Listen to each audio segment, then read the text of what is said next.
আমন্ত্রণ বিশ্ব বাংলায়, সঙ্গে আছে আমি রেজাউল হাসান। শুরুতেই সংবাদ শিরোনাম।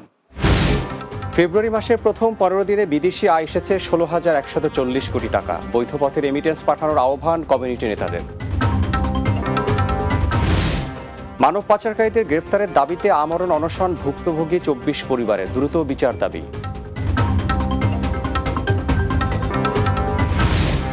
এবং মালয়েশিয়ায় সফল ব্যবসায়ী বাংলাদেশি সুলাইমান গড়েছেন বিশাল কৃষি খামার, সৃষ্টি হয়েছে কর্মসংস্থান।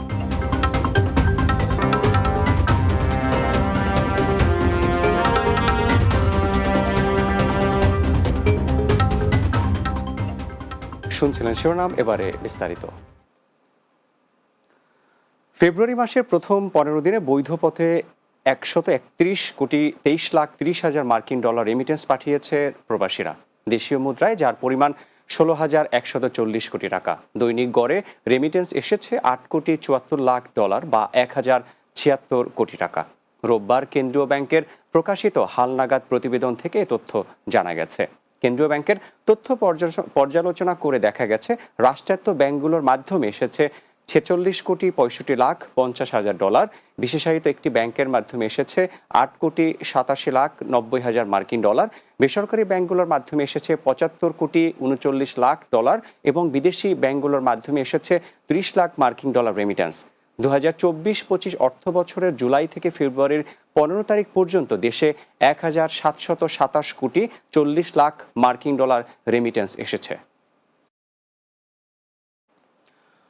মানব পাচারকারী রাশেদ খানের বিচার ও অন্যান্য আসামিদের গ্রেপ্তারের দাবিতে আমরণ অনশন করছে ভুক্তভোগী 24টি পরিবার। শনিবার বিকেল 3:30 থেকে শরীয়তপুর জেলা ও দায়রা জজ আদালত চত্বরে অনশন শুরু করেন ভুক্তভোগী পরিবারগুলো।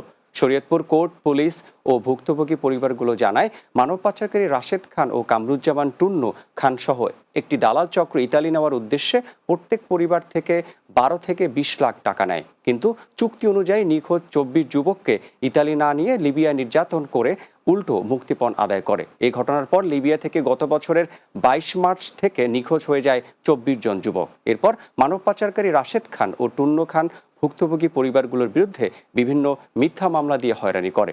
পরে ভুক্তভোগী 24 পরিবারের পক্ষ থেকে মামলা দায়ের করলে ওই মামলায় রাজধানী ঢাকা থেকে রাশেদ খানকে পুলিশ গ্রেপ্তার করে শরীয়তপুর কোর্টে প্রেরণ করে। আজকে 11 মাস ধরে নিখোঁজ করে রাখছে। আজকে রাশেদ খান গ্রেপ্তার হয়েছে, বাকি যে কয়জন আছে ওরা ও গ্রেপ্তার চাই। সরকারের কাছে আবেদন এটাই যে ওগো ফাঁসি চাই। আমরা আমার অনশনে বসে থাকবো যতক্ষণ পর্যন্ত আমাদের তাদেরকে আইনের আওতায় না আনা হবে। আমার ছেলেরা বাচ্চা আছে না মরে আছে কোনো জানি না। 1 বছর ধরে আমার পোলা নিখোঁজ। আমার ছেলের কি করছে একমাত্র রাশেদ, টুন্নু আর 7 জন আমি আসামি দিয়েছি, 7 জনে জানে। এর ভিতরে মেইন হলো রাশেদ আর টুন্নু। সরকারের দ্বারা বিচার চাই, আমার ছেলের জন্য ফাঁসি চাই আমি। যে 24 জন কই রাখছে 22 মার্চ থেকে, আমরা কিছু জানি না। এই 22 মার্চ থেকে আজকে 11 মাস ধরে আমাদের ছেলেকে কোনো খোঁজ নাই। মালয়েশিয়ার শূন্য থেকে শুরু করে সফল ব্যবসায়ী হিসেবে নিজেকে প্রতিষ্ঠিত করেছেন প্রবাসী মোহাম্মদ সুলাইমান হোসেন। বর্তমানে দেশটির পেরাক রাজ্যের তাপাহ শহরে তিনি গড়ে তুলেছেন হাঁস, মুরগি, গরু, ছাগল ও মাছের মিশ্র খামার। এই বাংলাদেশের খামারে হয়েছে অনেকের কর্মসংস্থানের ব্যবস্থাও। মালয়েশিয়া প্রতিনিধি মোহাম্মদ আরিফুজ্জামানের তথ্য চিত্রে সর্দার রাজীবের প্রতিবেদন। উত্তরবঙ্গের জেলা পাবনার সুজানগর থানার মোহাম্মদ সুলাইমান হোসেন পরিবারের মুখে হাসি ফোটাতে 2007 সালে কলিং ভিসায় পাড়ি জমান মালয়েশিয়ায়। প্রবাসী জীবনের শুরুতে সামান্য বেতনে চাকরি করলেও কঠোর পরিশ্রমের মাধ্যমে নিজেকে প্রতিষ্ঠিত করেছেন সফল খামার ব্যবসায়ী হিসেবে। 30 একর জমির উপরে তিনি গড়ে তুলেছেন মিশ্র খামার, পাশাপাশি রয়েছে রেস্টুরেন্ট ব্যবসাও। আমার কাস্টমার সাধারণত লোকালরাই বেশি এবং অনেক দোকানদার আছে যেগুলো আমি নিজে সাপ্লাই দিয়ে আসি, সব হোলসেল দোকানে দোকানে দিয়ে আসি। এবং কিছু কিছু লোক আসে যারা দূর থেকে আসে, তারা সাধারণত লরি নিয়ে আসে, এখান থেকে মাছ টান দেয়, তাদের উঠা দিয়ে আসে, পুকুর থেকে দিয়ে দেয়। আর সপ্তাহে 2 দিন আমি নিজে দিয়ে আসি জায়গায় জায়গায় মাছ, মুরগি, গরু, এগুলো হালাল সবকিছু আর কি। এই খামারেই দেখা মেলে বাংলা ভাষাভাষী মানুষের। দেশটির বিভিন্ন প্রান্ত থেকে স্থানীয় ও বিদেশি নাগরিকদের পাশাপাশি কেনাকাটা করতে আসেন প্রবাসী বাংলাদেশিরাও। সুলাইমান ভাই এখানে উনি একজন উদ্যোক্তা, ওনার এখানে সবকিছুই পাওয়া যায়, হাঁস মুরগি থেকে শুরু করে গরু, ছাগল, মাছ। আমি এখানে অনেকদিন যাবত সুলাইমান ভাইয়ের এখানে কাজ করি। তিনি অনেক ভালো লোক, মাস শেষে বেতন ক্লিয়ার মতন দিয়ে দেয়, অনেক সুযোগ সুবিধা আছে। আমরা অনেকে শুনে থাকি যে মালয়েশিয়াতে অনেকে যারা আপনার বিশেষ করে পাম অয়েল কিংবা জঙ্গলে কাজ করে তারা নাকি খুব কষ্ট থাকে। সেই কষ্টের মাঝেও একজন সফল ব্যবসায়ী হিসেবে নিজেকে প্রতিষ্ঠিত করেছেন সোলাইমান ভাই। সুলাইমান হোসেনের সফলতায় খুশি মালয়েশিয়া প্রবাসী বাংলাদেশিরাও। এর মাধ্যমে দেশটির বাংলাদেশি শ্রমিকদের ব্যবসা বাণিজ্যে অনুপ্রেরণা পাওয়ার প্রত্যাশা সংশ্লিষ্টদের। Sardar Rajib, Bangla TV, news desk. বিশ্ব বাংলা নিচ্ছি ছোট্ট একটি বিরতি, ফিরে এসে অন্যান্য সংবাদের সঙ্গে আরও যা থাকছে। মালয়েশিয়ায় বেতন না দেওয়ার কর্মচারীদের হাতে দোকান মালিক খুন, 2 নারীসহ 5 বাংলাদেশি গ্রেপ্তার।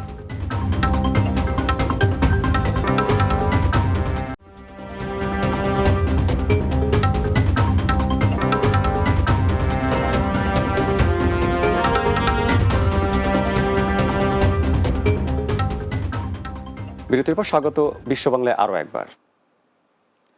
মালয়েশিয়ায় বেতন না দেওয়ায় বাংলাদেশি কর্মচারীর হাতে খুন হন মোহাম্মদ রবিউল শেখ নামের এক বাংলাদেশি দোকান মালিক। এই ঘটনায় 2 নারীসহ 5 বাংলাদেশিকে গ্রেপ্তার করেছে দেশটির পুলিশ। গ্রেপ্তারের পর তাদের সবাইকে 1 সপ্তাহের রিমান্ডে নেওয়া হয়েছে। সেলাঙ্গর রাজ্যের শাহ আলম জেলা পুলিশ প্রধান এসিপি মোহাম্মদ ইকবাল জানান, জালান ক্রিস্টাল এলাকার এক মুদি দোকানের সামনে এক ব্যক্তিকে ধারালো অস্ত্র দিয়ে আঘাত করেন তার স্বদেশি কর্মচারী। পরে পুলিশ শাহ আলম হাসপাতাল থেকে একটি অ্যাম্বুলেন্স ও চিকিৎসককে তাৎক্ষণিক ঘটনাস্থলে পাঠায়। সেখানেই চিকিৎসক রবিউল শেখকে মৃত ঘোষণা করেন। এই ঘটনায় গ্রেপ্তারকৃতদের 15 থেকে 21 ফেব্রুয়ারি পর্যন্ত 7 দিনের রিমান্ডে নেওয়া হয়েছে। নিহত রবিউল শেখ মাদারীপুর সদর উপজেলার ঘটকচর গ্রামের বাসিন্দা। তবে এই ঘটনায় গ্রেপ্তার বাংলাদেশিদের নাম ও পরিচয় জানায়নি পুলিশ। ইরানের ইসলামী বিপ্লবের 46তম বিজয় বার্ষিকী উদযাপন করেছে গ্রিসস্থ ইরান দূতাবাস।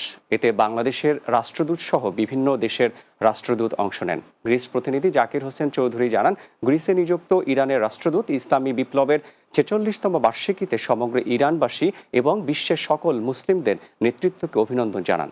অনুষ্ঠানে ইরানি সংস্কৃতির চিত্র প্রদর্শনী এবং ঐতিহ্যবাহী সঙ্গীতেরও আয়োজন করা হয়। অনুষ্ঠানে বাংলাদেশের রাষ্ট্রদূত নাহিদা রহমান সুমনা সহ বিভিন্ন দেশের রাষ্ট্রদূত অংশ নেন। 21 ফেব্রুয়ারি আন্তর্জাতিক মাতৃভাষা দিবস উপলক্ষে বার্সেলোনায় 21শে মেলা অনুষ্ঠিত হবে। স্পেন প্রতিনিধি লোকমান হোসেন জানান, বাংলাদেশি কমিউনিটির উদ্যোগে বাঙালি অধ্যুষিত এলাকা রামলা দেল রাভালে স্থানীয় সময় বিকাল 4টা থেকে রাত 10টা পর্যন্ত মেলা উপলক্ষে থাকবে নানা আয়োজন। মেলার প্রস্তুতি নিয়ে আয়োজিত একটি সভায় কথা জানান মেলা কমিটির সমন্বয়ক লোকমান হোসেন। বার্সেলোনায় স্থানীয় একটি রেস্তোরাঁয় মেলা সমন্বয়ক লোকমান হোসেনের সভাপতিত্বে এই সভার আয়োজন করা হয়। স্পেন বাংলা প্রেস ক্লাবের সভাপতি আফাজ জনির পরিচালনায় প্রস্তুতি সভায় বার্সেলোনা ও সান্তা কলোমার সামাজিক, সাংস্কৃতিক, রাজনৈতিক ও সাংবাদিক নেতৃবৃন্দ উপস্থিত ছিলেন।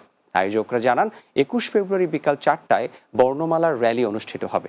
শিশু কিশোরদের জন্য থাকবে চিত্রাঙ্কন প্রতিযোগিতা ও পুরস্কার বিতরণী। স্থানীয় শিল্পীদের অংশগ্রহণে থাকবে সাংস্কৃতিক অনুষ্ঠান। এছাড়া দেশীয় খাবার নিয়ে থাকবে স্টল। বিদ্যুৎ স্পৃষ্টে গুরুতর আহত স্কুল ছাত্রী হাফসার চিকিৎসা সহায়তায় পাশে দাঁড়িয়েছে কাজিরচর সমাজ কল্যাণ প্রবাসী ফোরাম। আভা প্রতিনিধি এম ইব্রাহিম খলিল জানান, লক্ষ্মীপুর জেলার রায়পুর উপজেলার সোনাপুর প্রাথমিক বিদ্যালয়ের 3য় শ্রেণীর ছাত্রী মরিয়ম আক্তার নিশা ও 4র্থ শ্রেণীর রাপ্পি হাফসা 2 বান্ধবী স্কুলের ছাদের উপরে উঠে খেলার সময় এই মর্মান্তিক দুর্ঘটনা ঘটে। পরে ঢাকা বার্ন ইউনিটে অস্ত্রোপচারে তাৎক্ষণিক একটি হাত কেটে ফেলা হয় হাফসার। এমন পরিস্থিতিতে হাফসার জন্য আর্থিক সহায়তা প্রদান করেছে স্বেচ্ছাসেবী সংগঠন কাজিরচর সমাজ কল্যাণ প্রবাসী ফোরাম। এ সময় উপস্থিত ছিলেন সংগঠনের উপদেষ্টা জাহাঙ্গীর আলম মেম্বার, সহ সাধারণ সম্পাদক ইসমাইল হোসেন ও সাংগঠনিক সম্পাদক আল জাবের। কাজিরচর সমাজ কল্যাণ প্রবাসী ফোরামের প্রতিষ্ঠাতা ও পরিচালক সাংবাদিক এম ইব্রাহিম খলিল জানান, সমাজ ও মানবতার কল্যাণে সবসময় কাজ করে যাবে তাদের সংগঠন। শেষ করছি বিশ্ব বাংলা, যাবার আগে শিরোনামগুলো আরও একবার। ফেব্রুয়ারি মাসে প্রথম 15 দিনে বিদেশি আয় এসেছে 16,140 কোটি টাকা। বৈধ পথে রেমিটেন্স পাঠানোর আহ্বান কমিউনিটি নেতাদের। মানব পাচারকারীদের গ্রেপ্তারের দাবিতে আমরণ অনশন ভুক্তভোগী 24 পরিবারের, দ্রুত বিচার দাবি। মালয়েশিয়ায় সফল ব্যবসায়ী বাংলাদেশি সুলাইমান গড়েছেন বিশাল কৃষি খামার, সৃষ্টি হয়েছে কর্মসংস্থান। এবং মালয়েশিয়ায় বেতন না দেওয়ায় কর্মচারীর হাতে দোকান মালিক খুন, 2 নারী সহ 5 বাংলাদেশি গ্রেপ্তার।